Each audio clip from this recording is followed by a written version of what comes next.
എനിക്ക് പേടിയാ.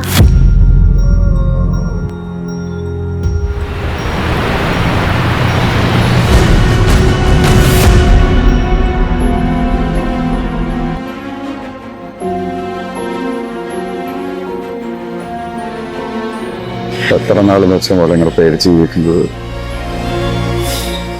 ഇന്നത്തോടെ എല്ലാം തീരും.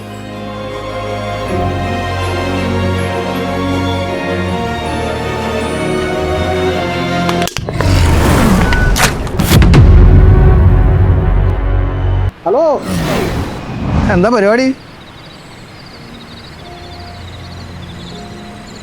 അല്ല, എന്താ പരിപാടി? താനാരാ? ചാടി ചാകുള്ള പരിപാടിയാണോ? തന്നോട് പറയാമോ? അല്ല, എന്നോട് പറഞ്ഞിട്ട് കാര്യമുണ്ടോയെന്ന് ചോദിച്ചാൽ ചിലപ്പോൾ എനിക്ക് നിങ്ങളെ സഹായിക്കാൻ പറ്റിയാലോ. ഇത് തന്നോട് പറയാനുള്ള. നിങ്ങൾ മരിക്കുന്നതിൽ എനിക്ക് പ്രശ്നമൊന്നുമില്ല, എന്നാലും നിങ്ങളുടെ പ്രശ്നം എന്താണെന്ന് എന്നോടൊന്ന് പറ. തലയ്ക്ക് മുകളിൽ കടാടവും ഇങ്ങനെ ജീവിച്ച മടുത്തു. നാളെ കഴിഞ്ഞ് വീട് ജപ്തി ചെയ്യും. കൊച്ചു കുഞ്ഞിനെ കൊണ്ട് പെരുവഴിയിൽ ഇറങ്ങണം. വയ്യ, ഇതാ നല്ലത്.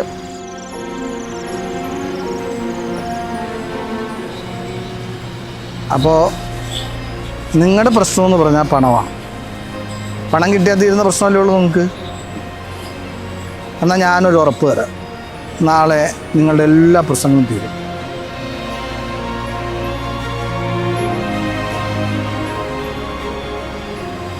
ഞങ്ങളെങ്ങനെ വിശ്വസിക്കും? ആ, അത് കറക്റ്റാ. എന്നെ എങ്ങനെ നിങ്ങൾ വിശ്വസിക്കും? ഓക്കെ, ഗോൾഡാ പിടിക്കേടാ, പിടിക്കേ. ഇതുകൊണ്ട് നിങ്ങളുടെ പ്രശ്നങ്ങൾ തീരില്ല. പക്ഷേ ഇതൊരു അഡ്വാൻസ് ആയിട്ട് വിചാരിച്ചാൽ മതി. നാളെ ഒരു 10 മണിയാകുമ്പോൾ, വേണ്ട, നാളെ ഉച്ചയ്ക്ക് മുമ്പ് നിങ്ങളുടെ ജീവിതത്തിലെ എല്ലാ പ്രശ്നങ്ങളും തീർന്നിരിക്കും. ഞാനുണ്ട് കൂടെ. പോരെ?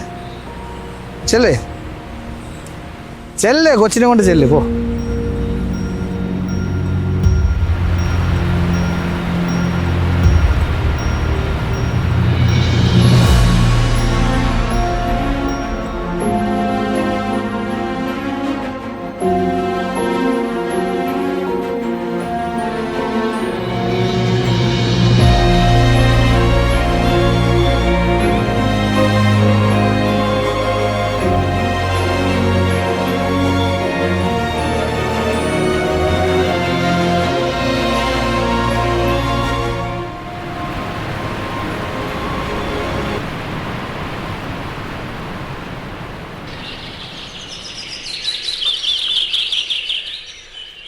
എനിക്ക് വേണ്ട.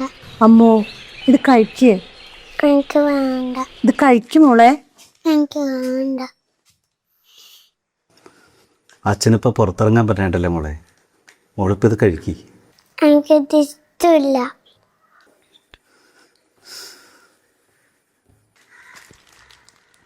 എന്നാലും അതാരായിരിക്കും? ഇനിയിപ്പോൾ ഇത് വല്ല നൂലാമാലാവുമെന്നാണ് എൻ്റെ പേടി.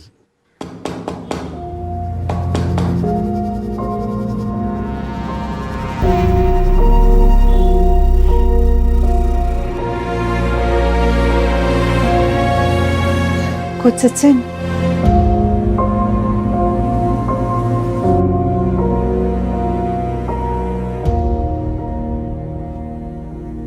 നിങ്ങളങ്ങോട്ടൊന്നും വരാറില്ലല്ലോ. നിന്റെ അച്ഛൻ മരിച്ചിട്ട് പോലും. അത് ചേട്ടന്മാര് സമ്മതിക്കാനിട്ടല്ലേ. അവരെയും പറഞ്ഞിട്ട് കാര്യമില്ല. എന്നാലും തറവാടും പറമ്പും വിറ്റപ്പോൾ നിനക്കുള്ള വിഹിതം അവർ മാറ്റിവെച്ചു. അതെന്നെ ഏൽപ്പിച്ചിട്ടുണ്ട്. അത് തരാനാണ് ഞാനിപ്പോൾ അങ്ങോട്ട് വന്നത്.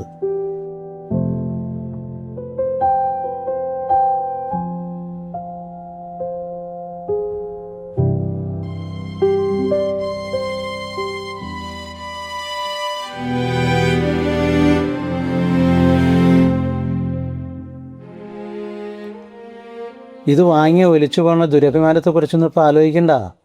മോളെക്കുറിച്ച് ആലോചിക്കുക. പിന്നെ നിങ്ങളുടെ ഇപ്പോഴത്തെ അവസ്ഥയെക്കുറിച്ചും. ഇത് നിങ്ങൾക്ക് അർഹമായതാണ്. വാങ്ങിച്ചോളൂ, വാങ്ങിച്ചോ.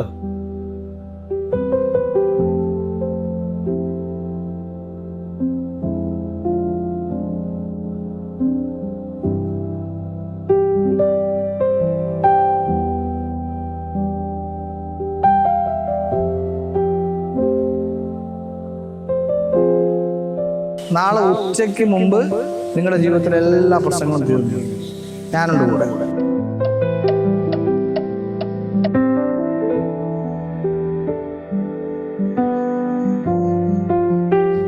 അയാളിത് ആരായിരുന്നു? ദൈവോ?